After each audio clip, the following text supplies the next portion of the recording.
Amigos, ¿cómo están? Buen día, estamos listos para la entrega de más noticias destacadas, repasadas durante la última jornada, y saludamos a quienes nos sintonizan también en nuestro portal en Facebook, la retransmisión simultánea en Ecuador y el mundo. Gisela, ¿cómo estás? Un buen día para ti en esta jornada informativa también. ¿Qué tal, Andrés? Igualmente, amigos televidentes, gracias por su amable sintonía. Tenemos importante información que se desprende de lo más destacado de las últimas horas, pero les recuerdo, el noticiero es retransmitido en Quito por Radio Positiva 860 AM. Aquí empezamos. Contándoles que el conductor de una camioneta quedó con golpes leves luego de accidentarse. Esto ocurrió en el norte de Guayaquil. Ahí están las imágenes. Según el afectado, un pesado camión le habría hecho perder el control cuando pasaba por el sector de Los Ceibos, luego de que una de sus llantas aparentemente explotara, por lo que pierde pista y cae a la cuneta. Se estrella contra una gran roca que estaba en el sitio. Quedó atrapado el hombre dentro de la cabina de la camioneta, de donde fue sacado por el cuerpo de bomberos que llegaron para atender la emergencia que dejó daños materiales. Tenemos lo que es una pérdida de carril con un vehículo encunetado. El conductor del vehículo pues se encuentra totalmente ileso. El caballero manifiesta que se le ha reventado la llanta y no pudo mantener el volante. Por eso realiza una maniobra hacia su derecha y procede a incunetarse. 7 de la mañana con 3 minutos, le contamos que 3 hombres muertos dejó un ataque a bala perpetrado en el cantón Machala, esto es en la provincia de El Oro. Uno de los fallecidos registraba antecedentes penales y habría sido cabecilla de una banda de piratas que delinquía en alta mar. El ataque a balas ocurrió alrededor de las 19:30 de este lunes en el sector conocido como El Coco o como La Zapera, en la parroquia Puerto Bolívar del cantón Machala, donde varias personas que libaban cerca de una cancha deportiva fueron sorprendidas por sicarios que se movilizaban a bordo de un automóvil gris, quienes les propinaron varios disparos. Tenemos 10 indicios balísticos levantados en el lugar de los hechos. A consecuencia de los disparos, fallecieron 3 hombres, uno de los cuales fue identificado como Carlos Alfredo Rosero Micolta, conocido como alias Gabinillo, quien registraba antecedentes penales por asesinato y habría sido el cabecilla de una banda de piratas que delinquía en alta mar. Los otros fallecidos son José Miguel Llanes Rodríguez y el venezolano Carlos Alberto Hidalgo Vargas. Un fallecido presentaba 3 boletas de captura pendientes, era requerido por diferentes autoridades. Según las primeras investigaciones, se trataría de un ajuste de cuentas entre bandas delictivas rivales que se dedican a la piratería en el archipiélago de Jambelí y sectores aledaños de la provincia de El Oro. Son muertes selectivas, es decir, que van direccionadas a cierto tipo de personas por ajuste de cuentas. Policía y Fiscalía investigan el suceso para establecer las causas que motivaron esta triple muerte violenta e identificar a los responsables. Leonardo Flores, TC Televisión. Vamos con otros resultados policiales. 4 hombres fueron detenidos en el centro de Quito, acusados de robar teléfonos celulares a transeúntes, al público que está en paraderos y caminando por la vía pública. Ellos tenían un arma de fuego y se movilizaban en un taxi. 3 hombres y una mujer a bordo de este taxi recorrían las calles del centro buscando personas para asaltar. Fue así que consiguieron robar más de una docena de celulares. Procedimos a registrar el vehículo y a las personas, encontrando en su posesión los teléfonos celulares, el arma de fuego. Bajo el asiento del carro, los presuntos delincuentes escondían un arma de fuego, la que era utilizada durante los asaltos, especialmente en la zona del centro histórico de la capital. 11 cartuchos, por lo que al tratarse de un delito flagrante, inmediatamente procedieron a la aprehensión de los ciudadanos.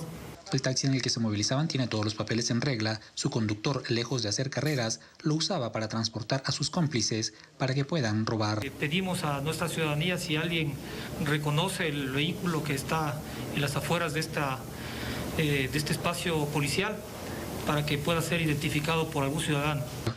Antecedentes por delitos similares tienen los capturados, que luego de la audiencia de formulación de cargos serían procesados por asociación ilícita y también tenencia ilegal de arma de fuego.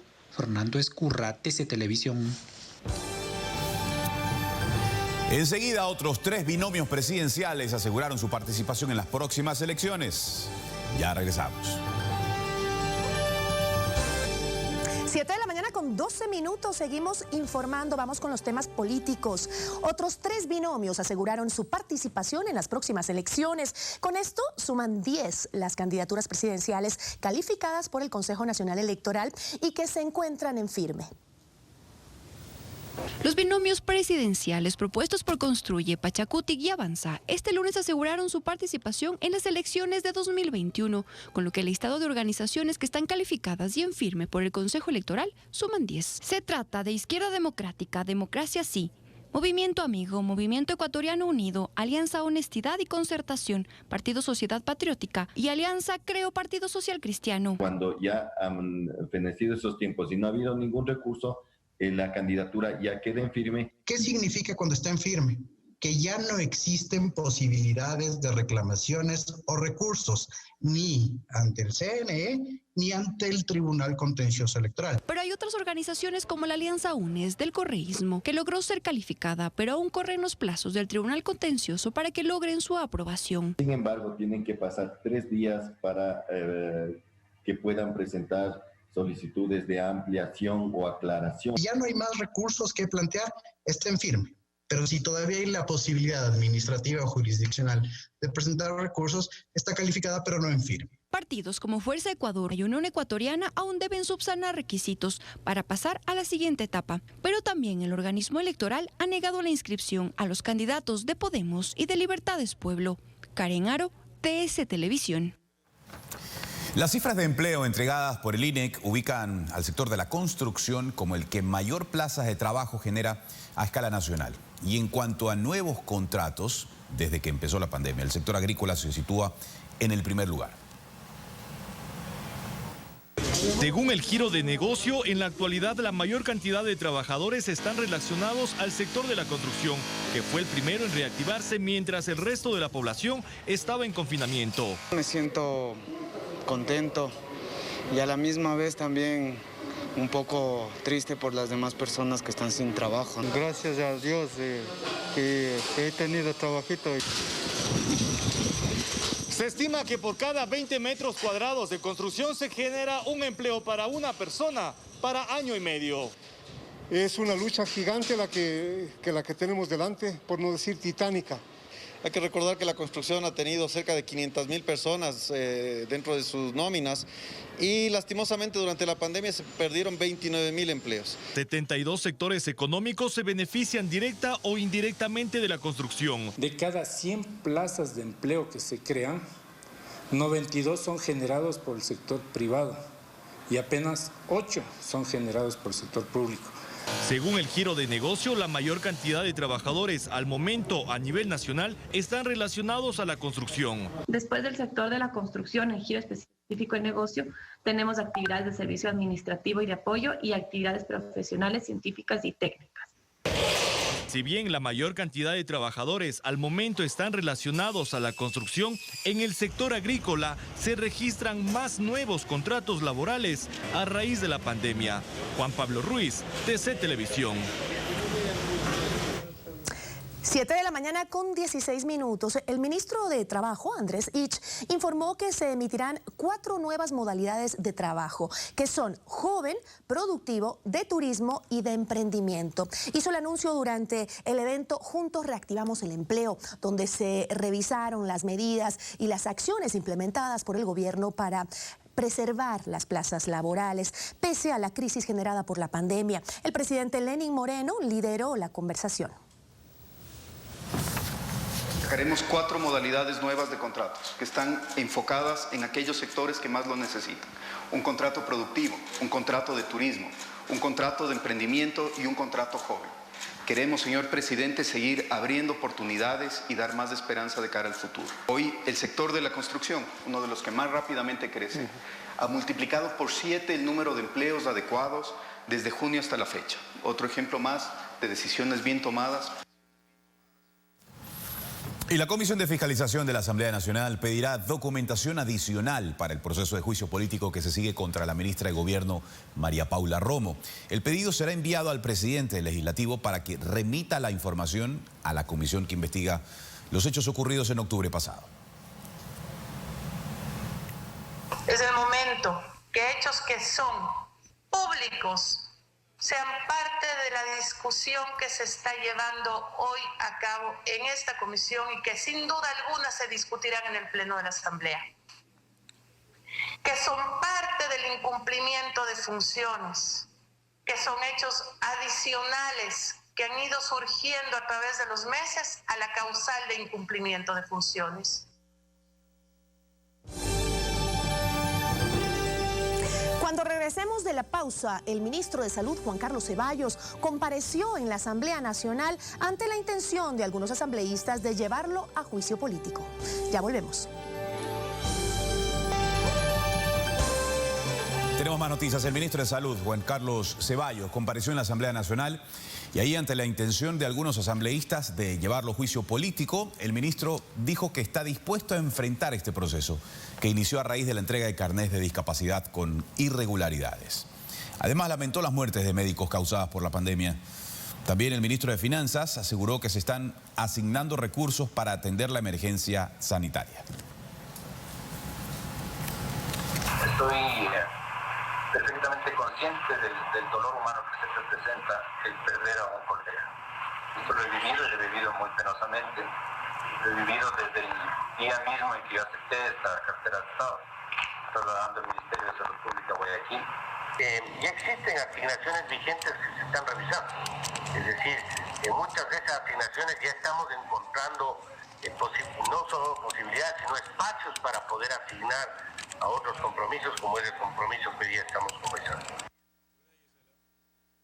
7 de la mañana con 25 minutos. Vamos con las cifras actualizadas de COVID-19 en todo el país. Los casos confirmados ascienden a 153.423, mientras que el número de fallecidos se ubica en 8.106. Los casos descartados suman 272.018. En esta emergencia sanitaria se han tomado 495.852 muestras entre pruebas rápidas y pruebas PCR. Seguimos en el tema. Estudios internacionales revelan problemas de fertilidad en hombres que se contagiaron de COVID-19 y presentaron síntomas entre moderados y graves. Se descubrió que la cantidad de espermatozoides se reduce en un 50% en esos casos. Una nueva investigación revela que los hombres que tuvieron COVID-19 con síntomas de entre moderados y graves han tenido infertilidad debido a la falta de espermatozoides. Tenemos hinchazón de los testículos, aumento del tamaño de los testículos, obviamente dolor en los testículos también. El coronavirus inflama los testículos y daña las células. Se ha demostrado que provocó una disminución de hasta el 50% en el volumen de espermatozoides y su capacidad de movimiento. Lo mínimo necesario para poder tener un índice de fertilidad con un 50-70% de motilidad. Y si esto vemos que está afectado, vamos a entrar en una subfertilidad. Esta secuela del COVID-19 se debe a que el virus utiliza el receptor ACE2, que se encuentra en los testículos, para unirse a las células sanas del organismo y destruirlas, como sucede con los pulmones, corazón y riñones. Y quienes tienen ya enfermedades crónicas que pueden alterar la respuesta de su sistema inmunológico son más susceptibles y están más expuestas a tener una enfermedad grave. Se ha determinado que estos efectos pueden alargarse por más de 30 días en los pacientes que ya superaron la enfermedad, pero todavía no se sabe si la afectación es reversible o permanente. Isaías Cruz, TC Televisión.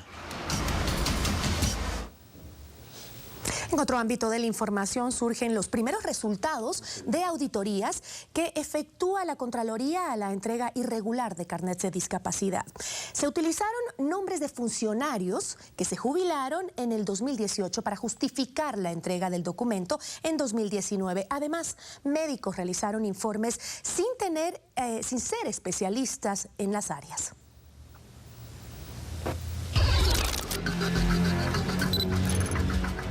Son 69 las auditorías que ejecuta la Contraloría General del Estado y que tienen relación con la supuesta entrega irregular de carnés de discapacidad.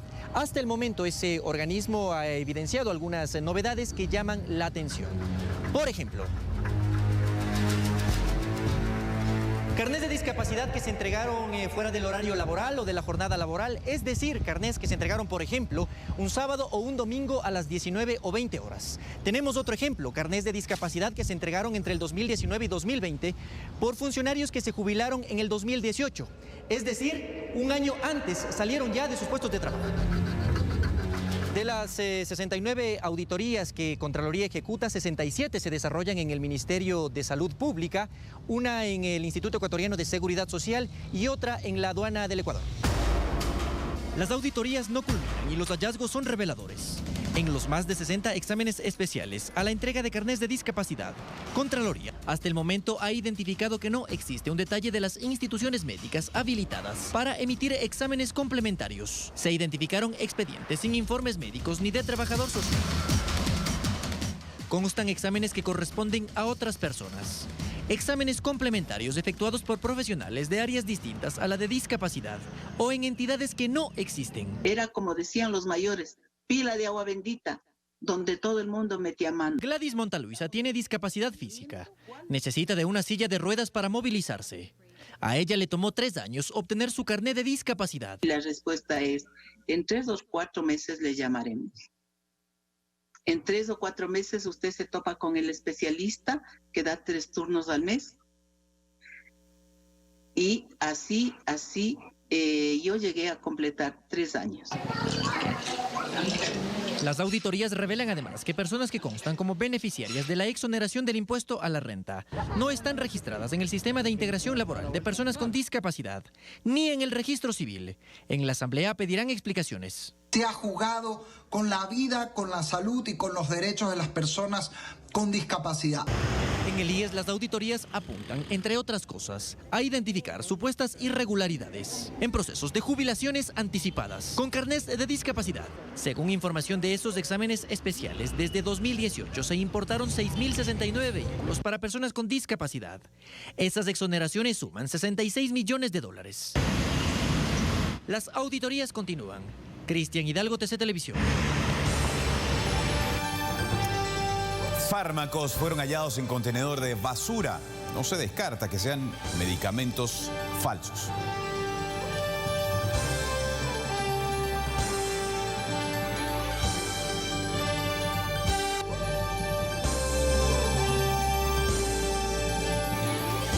Seguimos informando. El ministro de Telecomunicaciones, Andrés Michelena, expuso las acciones que se emprenden en todo el país para la protección de los menores de edad en entornos digitales.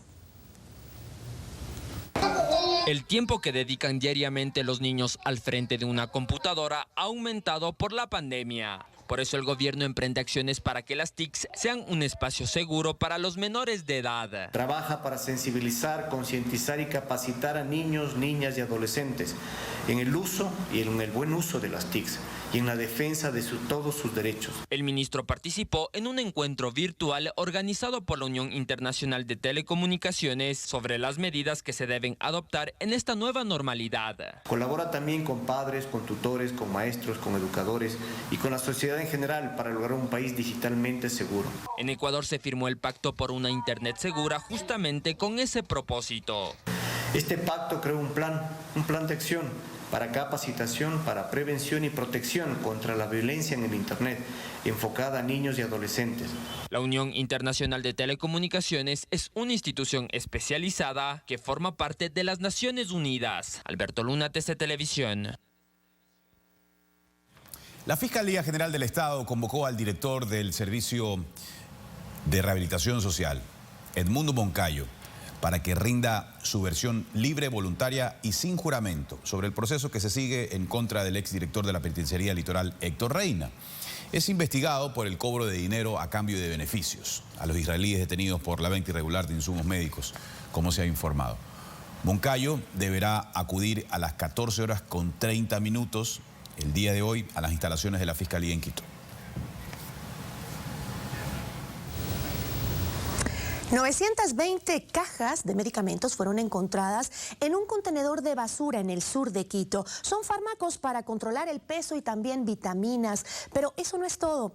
No se descarta que sean medicamentos falsos. Solo horas después del hallazgo de medicamentos en un contenedor de basura en el sur de Quito, la policía confirma que no son 800, sino 920 cajas de medicinas las que alguien dejó ahí. Medicinas que, de acuerdo a las especificaciones, no son caducadas, están en plena vigencia. El comandante de policía del Distrito Metropolitano de Quito dice que no descartan que se trate de medicamentos falsos.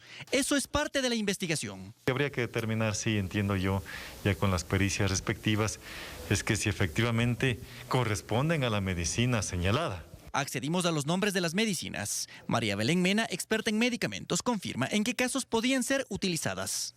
Un medicamento para los hongos que se llama fluconazol, que es un medicamento que se prescribe en cuadros específicos y que solamente se usa con receta médica. El otro grupo corresponde a vitaminas, a multivitamínicos en general. Y el tercer grupo a un inhibidor de la lipasa pancreática, que es un medicamento que en teoría reduce la absorción del colesterol. Joel Arciniegas tiene diabetes. Para evitar complicaciones, los médicos le recomendaron que controle su peso, que controle el colesterol. Dice que en ocasiones ha tenido dificultad para acceder a esas medicinas. Es algo inhumano, porque así como yo, hay bastante gente que necesita de ese medicamento. Y no es que el medicamento lo necesitas esporádicamente, sino es a diario. Las cajas de medicamentos están en cadena de custodia en la Policía Judicial. Cristian Hidalgo, TC Televisión. Y una capa blanca cubrió varios sectores de Quito tras una fuerte granizada que preocupó a los capitalinos desde la mañana de ayer, mediodía. Más de 20 llamadas de emergencia fueron receptadas por el sistema ECU 911. Este lunes, una fuerte granizada sorprendió a los residentes de Quito. Completamente un espectáculo. Bueno, ahorita nos tiramos unas fotos con eso tan maravilloso que pasa en Quito. En el sur, centro y norte, las calles, parques y plazas se cubrieron con un manto blanco. Hace unos días estaban haciendo unos calores bastante fuertes y de repente el granizo. A quienes se encontraban en el centro histórico, la naturaleza les brindó un espectáculo. Las empinadas calles se convirtieron en obstáculos difíciles de superar para los vehículos. En redes sociales, las personas publicaron videos y fotos de cómo se encontraba el lugar donde estaban. En los parques y plazas de la Ciudad del Frío no fue un impedimento para que niños, jóvenes y adultos disfruten del granizo. Esto se vive una sola vez y la vida es bella. Para disfrutar y gozar, como si fueran unos niños. En horas de la tarde, autoridades del ECU 911 presentaron un balance de las llamadas de emergencia recibidas por las lluvias. Un total de 23 llamadas por inundaciones, principalmente en San Juan, Miraflores, Lanrol 2, Centro Histórico. Mientras que según el pronóstico del tiempo del Instituto Nacional de Meteorología e Hidrología, las precipitaciones continuarán durante los próximos 3 días. Isaías Cruz, TC Televisión. Y justamente Santiago Naranjo se encuentra en el sector de San Juan, esto es en el noroccidente de Quito, y está constatando los daños que ocasionó esa tremenda granizada en la capital. ¿Qué tal? ¿Cómo está, Santiago? Cuéntanos.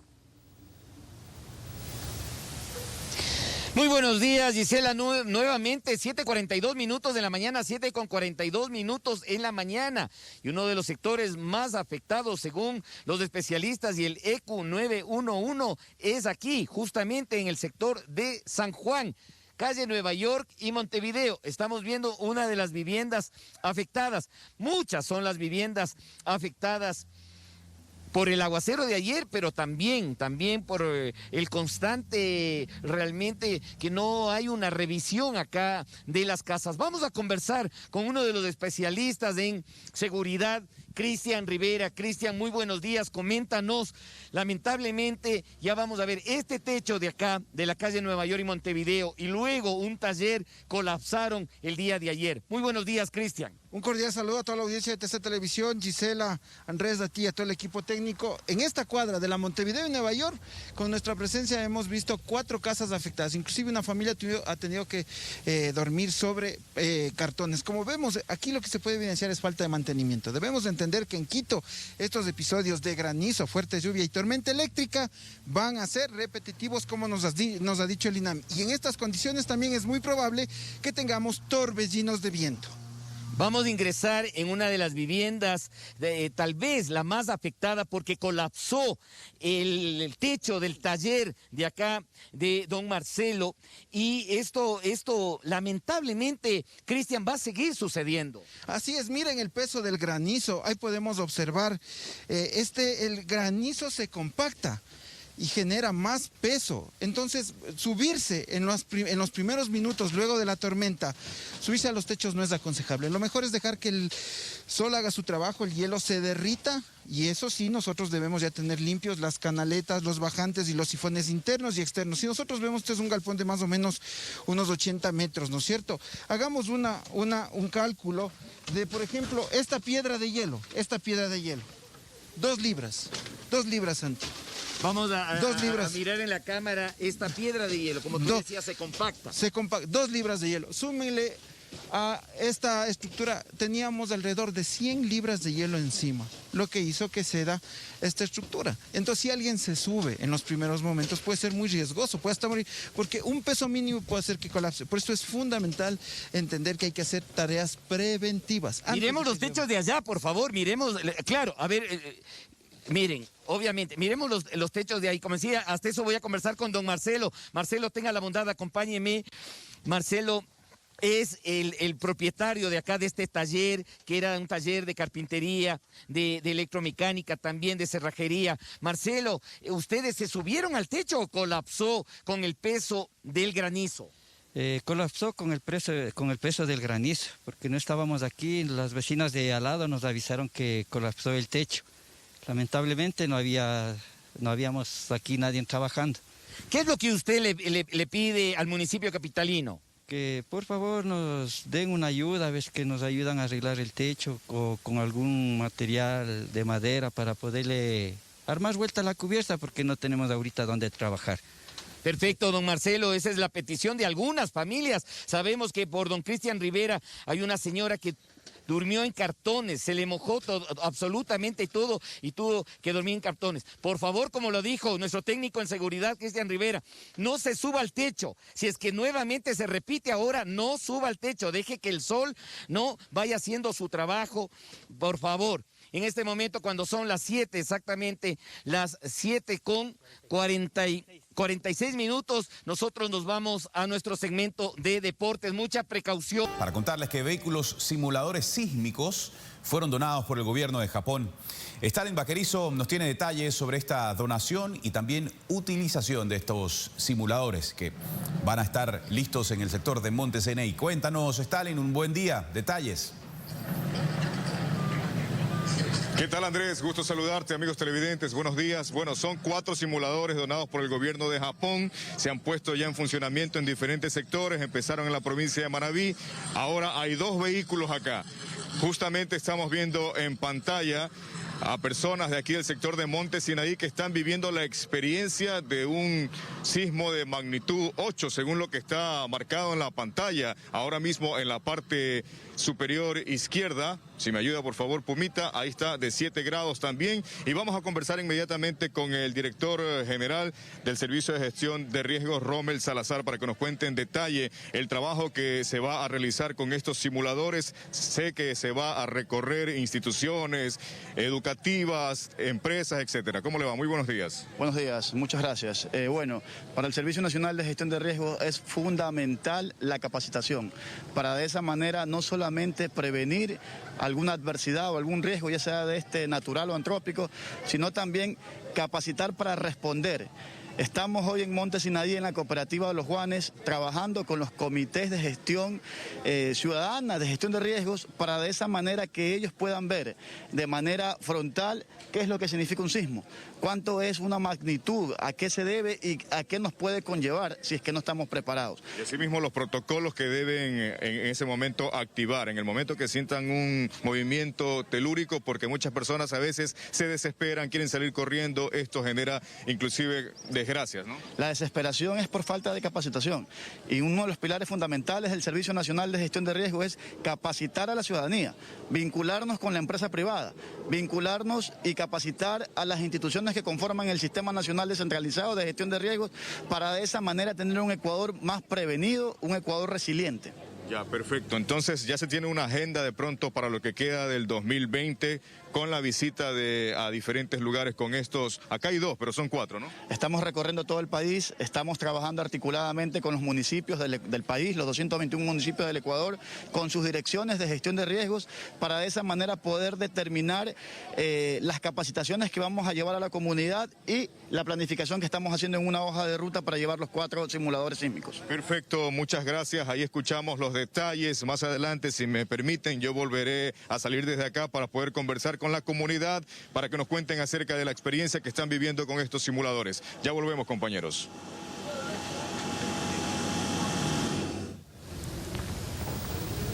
Muchísimas gracias, Stalin, por la información. Cuando son las 8 de la mañana con 3 minutos. Y tenemos otras noticias. Le contamos que la tradicional procesión hacia el santuario de la Virgen del Quinche no se va a llevar a cabo este año, obviamente por la pandemia. Autoridades eclesiásticas confirmaron la suspensión para evitar así pues aglomeraciones y contagios de COVID-19.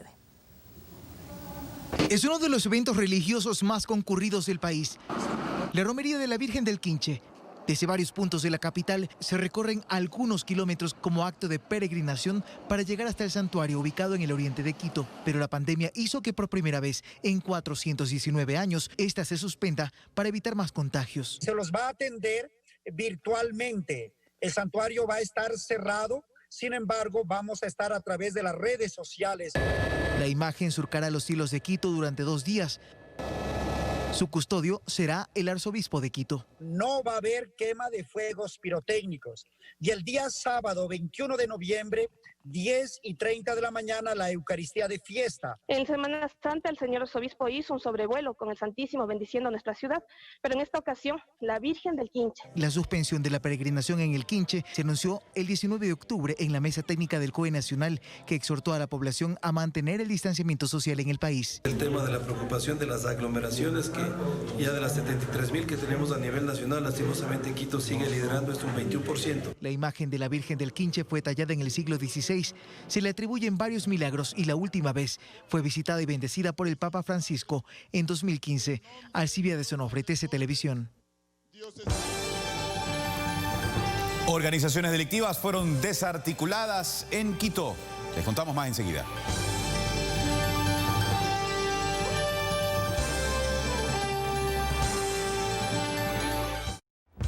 Saskia Bermeo y Mauricio Ayora te contarán los sucesos más impactantes.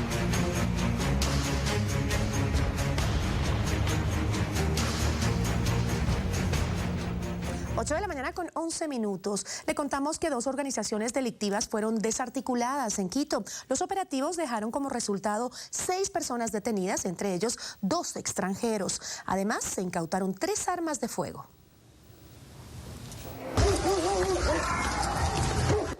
Este es el momento en el que la policía ingresa a la casa donde se ocultaban los delincuentes. Minutos antes habían robado en una pescadería ubicada en el sur de Quito. 4 personas fueron detenidas. Entre ellos también había un menor de edad. El delito flagrante se encontró que estas personas se encontraban acompañados de este menor y otro ciudadano que quisieron entorpecer la labor policial. Entre los capturados estaba Víctor B., venezolano, quien al parecer era el encargado de proporcionar las armas a sus cómplices. 2 revólveres y una cartuchera escondía debajo de su ropa. Verificaban los lugares o locales comerciales donde se comercializa cualquier tipo de producto y se maneja bastante cantidad de efectivo. Mientras que en el norte de Quito fueron aprehendidos 3 sujetos que habían robado este carro en el sector de Tabacundo días antes. Luego de una persecución fueron interceptados en el barrio La Rol 2. Este vehículo con su propietario fueron interceptados por unos ciudadanos con arma de fuego. Botan del vehículo y los delincuentes salen con rumbo desconocido. Ambas organizaciones usaban armas para intimidar y amenazar a sus víctimas. Todos fueron ingresados a la unidad de flagrancia para el inicio del proceso legal. Fernando Escurra, TC Televisión. En menos de 2 minutos, ladrones violentaron un cajero automático con soldadura autógena. Esto ocurrió en el sur de Guayaquil. Se llevaron $140.000. El noticiero accedió a los videos de las cámaras de seguridad de ese lugar. En este video se puede observar cómo delincuentes usando equipos de suelda autógena rompen la estructura metálica de un cajero automático ubicado en La Floresta, en Guayaquil. Los ladrones se tardaron 2 minutos para llevarse cerca de $140.000. Estamos investigando, Policía Nacional y Criminalística ya han tomado el procedimiento respectivo. Los ladrones ingresaron por este local donde venden pañales. Al parecer dañaron el candado de la puerta principal. Todo ocurrió durante la madrugada del domingo. La delincuencia, pues, allá en la esquina del Pollo asaltaron allá. A la vuelta también cogieron a una muchacha en el callejón. Las luminarias no colaboran acá con las luminarias. Parece que este pase sea a partir de las 7, 8 de la noche. Todo esto es oscuro. Hasta ahora, por el robo al cajero automático no hay ninguna persona detenida. Sin embargo, se trata de ubicar a los ladrones. Esperemos que en las próximas horas ya la Policía Judicial nos pueda determinar cuáles pueden ser los posibles autores de este robo en este cajero automático de acá, ubicado aquí en este sector. El cajero automático, que fue blanco de la delincuencia, está ubicado en el sector de La Floresta, sur de Guayaquil. Jorge García, TC Televisión. 8 de la mañana con 14 minutos, la policía detuvo a uno de los sujetos que asaltaron a un ciudadano en el centro de Guayaquil. Su accionar quedó grabado en un video y se ha emprendido la búsqueda del resto de la banda que operaba en el centro de la urbe porteña. Israel T., quien registra historial delictivo, fue detenido portando droga y parte de los $16.000 que le sustrajo en las calles Chimborazo y Colón, centro de Guayaquil, a un transeúnte de origen asiático. Un video registró el momento en que el sospechoso y otros 4 cómplices neutralizaron al afectado. El asalto ocurrió a una cuadra de un puesto policial. Normal, venía caminando por ahí cuando que le interceptaron ahí, entre 5 eran. Oiga, pero el señor pues de por aquí, trabaja por aquí. No sé, no le he visto nunca, solamente escucho que es conocido de allá del chifa de al frente, nada más. Hemos podido conversar con varios de los comerciantes de ese sector céntrico de Guayaquil.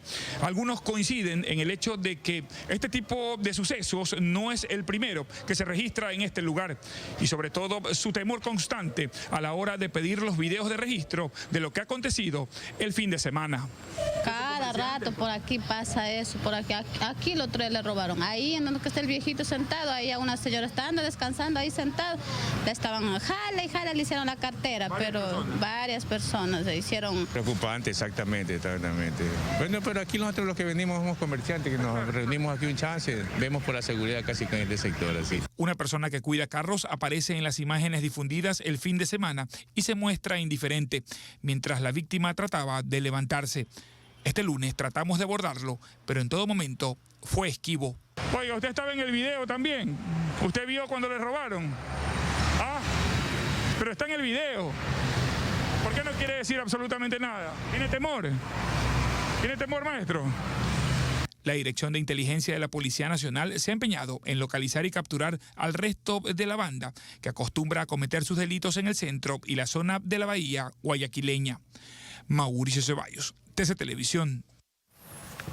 Y no solamente los ciudadanos, sino los cuidadores de carros u otros comerciantes deben más bien, por su seguridad y la del resto, entregar información para evitar que los actos delincuenciales proliferen en esa y otras zonas de la ciudad. Los Johnny Killer y los Latin King son las bandas que se disputan el territorio para vender droga en Durán. Este año se reporta un incremento de 22 muertes violentas más en comparación al año pasado. Para la Policía Nacional, octubre ha sido el mes más violento de lo que va este año en el Cantón Durán.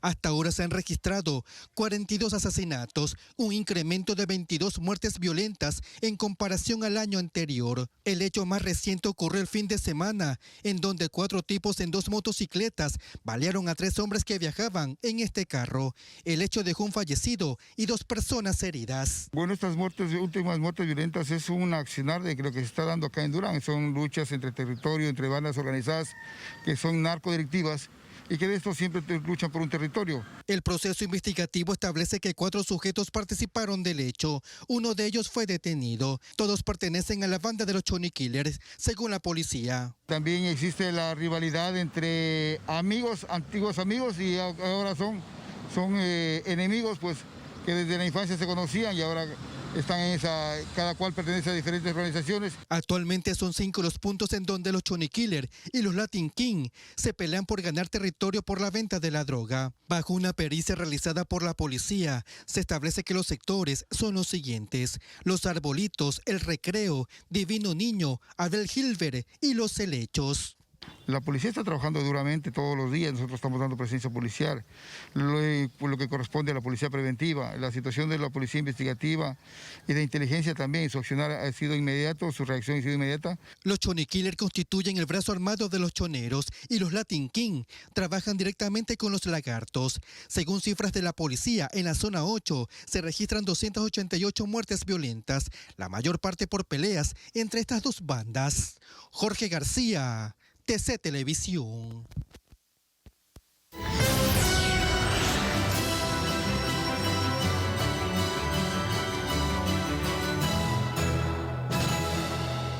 Revisamos lo más destacado en la información internacional. Argentina no ha conseguido doblegar la curva de los contagios por coronavirus, que superó ya este lunes la frontera del 1.000.000 de casos, con 26.716 fallecidos y una situación económica y social cada vez más crítica. Argentina superó este lunes el 1.000.000 de contagios por COVID-19 desde marzo. Además, contabiliza más de 26.700 muertos en el país de 44 millones de habitantes. El Ministerio de Salud informó de casi 13.000 nuevos contagios en las últimas 24 horas y de 451 muertes. Según las autoridades, la ocupación en unidades de terapia intensiva alcanza el 64% en todo el territorio. El país mantiene restricciones de movilidad, pero ninguna provincia está bajo cuarentena estricta, que solo se cumplió al principio de la pandemia en marzo. Numerosas actividades comerciales e industriales están restablecidas en el país, salvo reuniones públicas masivas y otras que impliquen encuentros de personas en lugares cerrados. El mayor foco de contagio se desplazó de Buenos Aires y su periferia, que es la región más poblada del país con 14 millones de habitantes, al resto de Argentina, que representa actualmente casi el 60% de los casos. Las provincias con mayor número de contagios son Mendoza, Córdoba, Santa Fe, Jujuy y Salta. Argentina ocupa el 5º lugar en cantidad de casos de COVID-19 detrás de Estados Unidos, India, Brasil y Rusia. Todos países que lo superan en su población, según el último balance mundial de la France Press, basado en fuentes oficiales. David Ruiz, TC Televisión. Retomamos el plano nacional. La alcaldesa de Guayaquil, Cintia Viteri, reiteró su llamado a la población para cuidarse y evitar los contagios con el coronavirus, que dijo han aumentado en los últimos días en la ciudad. No tienen sustento en ninguna clase. Yo sí les puedo decir de manera objetiva, porque tenemos todos los datos en el COE cantonal, incluyendo el Ministerio de Salud, al IES, a las clínicas privadas y nosotros con nuestros 52 puntos, que durante los feriados sí ha habido un ligero repunte en contagios. Eso significa, señores, que deben cuidarse. Ahora hay fiestas en toda la ciudad de Guayaquil. Los jóvenes son fuertes, es cierto, pero recuerden que en una semana no dan síntomas y en esa semana pueden contagiar a su abuelo, a su madre, a las personas que tienen algún tipo de condición física en sus casas. Amar a los demás es cuidarse también uno mismo. En otros temas le contamos la historia de un policía que cruzó un río en la provincia de Pichincha para rescatar a un perro que permaneció varios días abandonado sin poder cruzar al otro lado. Veamos. Cuando Francisco vio al perro supo lo que tenía que hacer, se cambió de ropa, cogió unas sogas y sin más ayuda que la de su novia cruzó las aguas del río para llegar hasta el animalito. Parecía asustado y que no se quería mover de ese sector y no tenía la manera de salir de esa parte que es un poco peligrosa. La fuerza de la corriente complicó el rescate. Su experiencia como miembro del GIR le permitió llegar al otro lado, para alegría de quienes presenciaron el hecho. Muy bien. Después de analizar el riesgo, tomé el perrito y crucé el canal. Deshidratado y con mucha hambre estaba el can que se presume estuvo varios días en ese lugar. Francisco tiene 6 mascotas en la casa, por lo que no puede quedarse con la que rescató. Ya está mejor, ya está comiendo y cada vez tiene más energía. Al parecer el perrito fue arrojado por sus dueños, como muchos que son abandonados todos los días en la capital. Y ahorita necesita un hogar nuevo, necesita una segunda oportunidad. Es cariñosa y juguetona, por el momento está en la casa de la gente que le salvó la vida. Ella es Rose, es una perrita muy linda, muy tranquila y muy sociable y necesita de tu ayuda para encontrar una familia y un hogar. Si quiere adoptar a Rose, se puede comunicar con Francisco al número que aparece en pantalla. Fernando Escurra, TC Televisión. Otros quienes se preocupan por el entorno y salvando vidas también. Otros temas, hablando de nuestra casa, TC, que se reinventa para darles lo mejor a todos ustedes. Por eso compartimos cómo nos sentimos, las novedades que se vienen y lo agradecidos que estamos con ustedes por ser parte de nuestra familia. Soy la montaña, la playa, la selva. Soy mi bandera, mi tierra, mi lengua. Nos renovamos junto a ustedes, más recursivos y versátiles que nunca en nuestro contenido. Y con la misma alegría, emoción y pasión de hace 51 años. Esta canción, esta campaña, que va a tener algunas etapas, va a darle ese aire y ese aliento que el Ecuador necesita. TC ha sido una fuente inagotable de crecimiento profesional en esta noble tarea de contar diariamente la historia del país y del mundo. Estamos haciéndolo bien. Yo soy un agradecido de la gente que sigue prendiendo la televisión, sigue chequeando noticias, los contenidos, lo que está ocurriendo en deportes, lo que tenemos que ofrecer para que la gente se divierta y que seamos parte, por más trillado que suene, de esa familia ecuatoriana. Eso es un agradecimiento eterno. Podemos ser diferentes, pero lo que nos une y tenemos en común es ese amor por la familia, esas ganas de salir adelante y el deseo de dar siempre lo mejor. Por eso nos reinventamos, porque TC somos todos. TC va conmigo. TC somos todos, TC va conmigo. Nos une lo bueno de la tierra y el cielo, solo suspiros. TC somos todos, TC va. Formar parte de TC significa pasión y entrega. Significa la más grande audiencia del país y por tal motivo responsabilidad y compromiso con ustedes. TC es compartir con una familia unida, guiada por el objetivo común de servir a la comunidad. Y eso es lo que nos impulsa día a día a seguir siendo los mejores. Esa televisión es un viejo tronco de mangle que no se cae por nada, que a veces le dan palo, lo golpean, lo raspan por ahí, pero sigue firme, sigue tranquilo. Es increíble cómo no se desvanece la imagen de quienes hacemos todo esto, de lo que hemos logrado implementar y afianzarnos. Y en 50 años, seguir como estamos es algo que nos llena muchísimo orgullo. Un Ecuador viviendo las mismas sensaciones a través de su pantalla, TC Televisión. Los que estamos aquí en TC Televisión, realmente somos personas que estamos cerca a la gente, estamos con la gente, con ellos, estamos al lado, compartimos, nos sentimos parte de ellos. Por eso es que entramos a sus hogares y cuando nosotros entramos a los hogares de la gran teleaudiencia, pues nos sentimos uno más en su casa, en esa casa del ecuatoriano. TC somos